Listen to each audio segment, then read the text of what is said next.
Halo,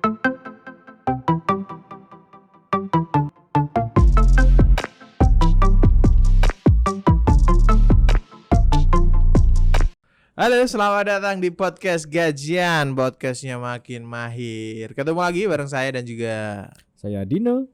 di podcast Gajian kita akan ngebahas soal apa nih ya?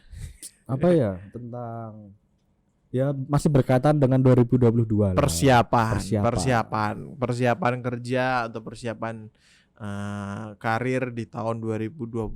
Kalau kemarin kita udah ngebahas hal apa aja yang harus dipersiapkan ya Mas Dino. Betul. Hari ini kita akan ngebahas skill yang harus teman-teman miliki di tahun 2022. Sebenarnya nggak harus di tahun 2022, harusnya dari sekarang. Dari sekarang dipersiapkan 2022 kita tinggal bisa mengaplikasikan. Iya, tapi kalau mungkin teman-teman belum tahu apa aja skill yang soft skill lah ya. Soft skill yang wajib dimiliki di tahun 2022 apa aja menurut HR. Kira-kira apa aja soft skill yang lebih disukai gitu yang lah. lebih disukai dengan kultur industri yang sekarang kayak gini gitu. Apa aja? Ya, biasanya yang pertama nih paling sering itu adalah communication skill Mas Budi, atau komunikasi interpersonal. Oke. Enggak harus yang public speaking, kita berani ngomong di orang banyak itu enggak harus. Oh, enggak harus. Nggak harus, nanti beda lagi lah. Itu kayak orasi ya, itu mah jadi caleg. Jadi caleg. Itu 2024. Tapi kalau untuk kita sih ya Iya. communication skill lah. Interpersonal ya. Interpersonal. Jadi gimana kita mampu kita mampu mengutarakan maksud dan tujuan kita kepada misal rekan kerja, entah itu yang sama-sama satu kantor, ya bisa atau jadi beda kantor, beda gitu ya. kantor, atau bisa dengan atasan atau dengan klien seperti itu. Karena kalau kita sebagai karyawan nih, meskipun kita nggak harus yang posisinya di frontliner gitu, nggak harus yang berhadapan dengan orang CS tuh nggak harus, tapi orang-orang seperti yang di balik meja pun itu juga perlu kok. Harus ya. Kita harus berani ngomong. Karena sekarang eranya era kolaborasi. Nah, kalau era kolaborasi berarti ada komunikasi. Ada gitu komunikasi. Ya. Nah, karena sekarang tuh perusahaan nggak lagi memandang kompetitor tuh sebagai musuh teman-teman, tapi memandangnya sebagai teman, sebagai kolaborator gitu. Jadi penting berarti ya komunikasi ya. Sangat penting. Jadi akan ditugasin kemana gitu. Iya, betul sekali. Jalin komunikasi dengan pihak luar, jadi sangat penting. Bagi orang introvert susah dong.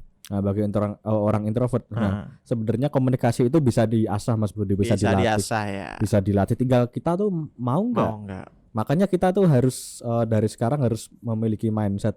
Aku tuh kayak gini tuh melakukan komunikasi itu bukan karena aku nggak bisa, tapi karena aku belum mau. Tapi kalau aku udah mau, aku bisa kayak gitu. Oke, jadi jangan berpikir bahwa komunikasi itu bawaan. Betul ya, sekali. Ini sering salah kaprahnya di situ tuh. Betul. Ya kan dia bisa ngomong karena anaknya si ini, anaknya Pak RT. Gitu. Itu masih banyak yang salah. Masih banyak seperti yang itu salah. dalam memandang. Bisa diasah. Bisa diasah, bisa latihan. Terkadang kita nggak harus latihan ya, kita karena lagi kepepet aja keluar kok itu kok. Misal tugas kuliah kan harus presentasi ya, nggak presentasi kan nggak dapat nilai. Selama kita ada inisiatif kan? Gitu. Akhirnya kan dipaksa ngomong. Oke, itu yang pertama soal communication skill interpersonal. Yang kedua apa? Betul, biasanya adalah analytical thinking kalau biasanya Mas, atau skill berpikir analisis. Kita mampu menganalisis sesuatu permasalahan. Jadi ketika kita diberikan tugas atau diberikan permasalahan, atau bukan permasalahan, tugas ya. Tugas, kemudian dalam kita diberikan tugas kan pasti ada suatu hal-hal yang harus kita pecahkan nih masalahnya. Betul. Kita harus tahu nih bagaimana caranya menyelesaikan masalah tersebut. Cara yang paling tepat itu seperti apa? Itu harus dilihat dengan analisis, yaitu dengan di depannya harus dipikirkan dulu langkah-langkah yang harus saya selesaikan. Pertama apa dulu nih biar cepat selesai, entah itu dari caranya yang mencari waktu yang lebih singkat, kemudian mencari cara yang lebih efektif dan efisien hingga ketemu sumber masalahnya. Itu namanya analytical thinking. Jadi berpikir secara analis, secara terstruktur gitu terstruktur, ya. Terstruktur sehingga kalau kita ngadepin suatu problem atau tanggung jawab gitu ya, itu bisa diselesaikan dengan baik. Betul. Gitu ya. Karena sekarang itu eranya sudah bukan era kita dituntun. Enggak, Ya kan? enggak. Eranya adalah di mana kita harus punya inisiatif. Betul, Gitu kan. betul. Kita kan sekarang kan udah di generasi Z, generasi Generasi Z, milenial. gitu. Itu kan dituntut kita tuh harus aktif. Nah, Kalau inisiatifnya ada. betul. Jadi ketika kita dituntut aktif, kita harus bisa mikirin semuanya itu sendiri. Betul. Nggak cuman modal Pak ini gimana ya? Nah, kayak gitu kan susah juga. Susah. Sekarang udah nggak gitu teman-teman. Jadi teman-teman harus sadari bahwa sekarang di industri dunia kerja itu udah nggak ada kultur yang model kayak Pak ini cara ngerjainnya gimana. Betul.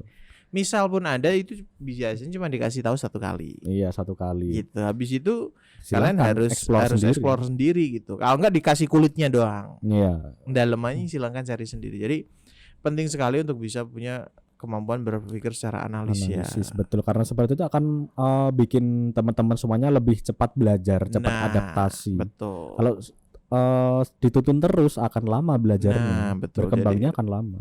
Jadi kebutuhan perusahaan tuh sekarang membutuhkan orang-orang yang punya inisiatifnya tinggi, betul, kemampuan analitiknya bagus, sehingga ketika dikasih tanggung jawab itu dia bisa mengerjakannya dengan maksimal. Betul, gitu ya Mas Dino. betul. Oke, komunikasi analytical. Yang ketiga? Kemudian ketiga biasa ini sih berbeda, cuma biasanya dibikin dalam satu paket gitu Mas Budi, yaitu problem solving dan decision making, atau biasanya kita sebut pengambilan keputusan, tapi juga bisa memecahkan masalah. Itu kayak gimana tuh? Nah, Soft itu skill kan, yang kayak gimana? seperti yang hampir sama seperti analisis tadi Mas Budi. Ketika kita diberikan menghadapi suatu tugas, suatu tugas itu berarti kan ada masalah di sana yang harus diselesaikan. Kita harus tahu juga cara menyelesaikannya itu bagaimana, keputusan apa yang ingin kita ambil. Usahakan kita mengambil keputusan itu yang win-win solution. Begitu. Jangan sampai kita karena misal dari atasan nggak bilang apa-apa, ya kita cuma nunggu diem aja, doang, nggak ada inisiatifnya. Lagi-lagi inisiatif. Kata kuncinya jadinya tetap di inisiatif tadi itu ya. Inisiatif untuk berpikir secara analis, inisiatif untuk problem solvingnya dan pengambilan keputusannya. Betul gitu ya. sekali. Gitu. Jadi perusahaan memang sangat butuh orang-orang yang seperti itu. Sebenarnya itu bisa dibentuk kan Mas? Bisa dibentuk itu tuh. Namanya kan? Soft skill itu bukan bawaan lahir. Bukan bawaan lahir. Ada yang bawaan lahir, ada yang itu dilatih karena kita mau. Betul. Jadi itu bisa dilatih. Dilatihnya dari apa? Dari tadi kata kunci inisiatifnya teman-teman dalam segala hal ya. Misal lagi kuliah, kalian nggak paham nih sama materi, ya jangan diem doang. Iya. Kuliah kan cari ilmu bukan cari nilai. Betul. Gitu kan. Kalau cari nilai oke lah gitu. Tapi kan ketika nanti kalian sudah selesai, harus masuk ke dunia kerja, akan merasakan apakah CV kalian yang ada IPK cum laude-nya itu akan berguna banget. Belum tentu ya. Jadi penting sekali teman-teman untuk mengasah soft skill itu. Betul. Kayak tadi udah tuh Mas. Communication, analitik, problem solving, terus yang decision making yang terakhir.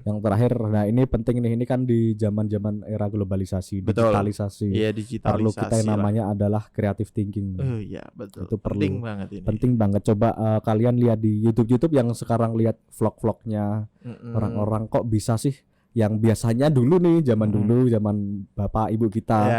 Kita itu kerja untuk makan. Ya, betul. Sekarang ada orang makan itu kerja. Kita tuh zaman dulu itu cari duit untuk makan. Sekarang makan buat cari duit. Itu kan salah satu dari kreativitas orang-orang kan. Kreativitas orang-orang. Kayak gitu. Kreatif itu nggak harus yang benar-benar ide itu original, enggak.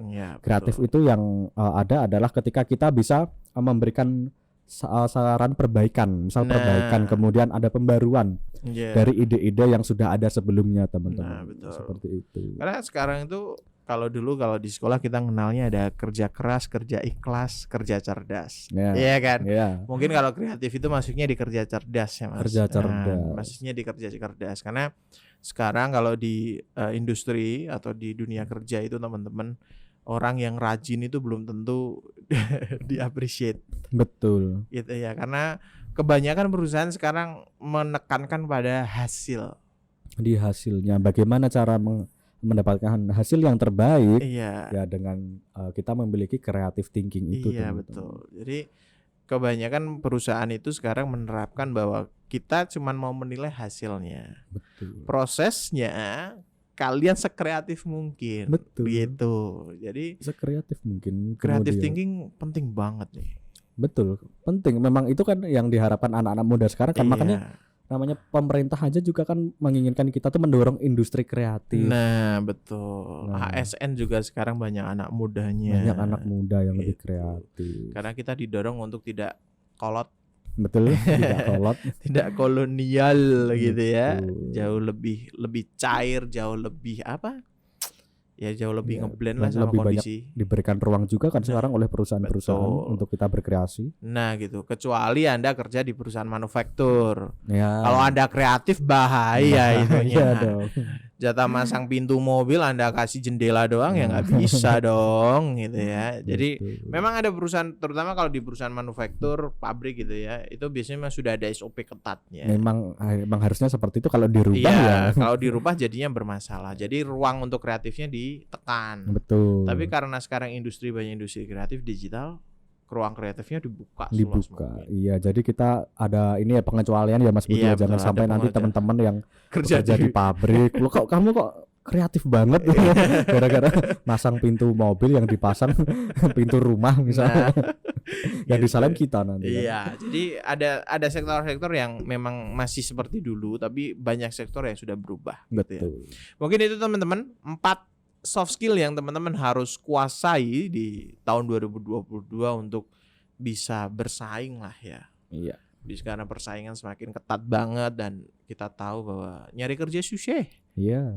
Nyari kerja susah, jadi silakan ada waktu untuk belajar. Masih ada waktu, nggak ada kata terlambat. Nggak ada untuk kata belajar. terlambat, tinggal cepat-cepat mulai aja gitu. Oke, kita ketemu lagi di podcast gajian selanjutnya. Dadah semuanya.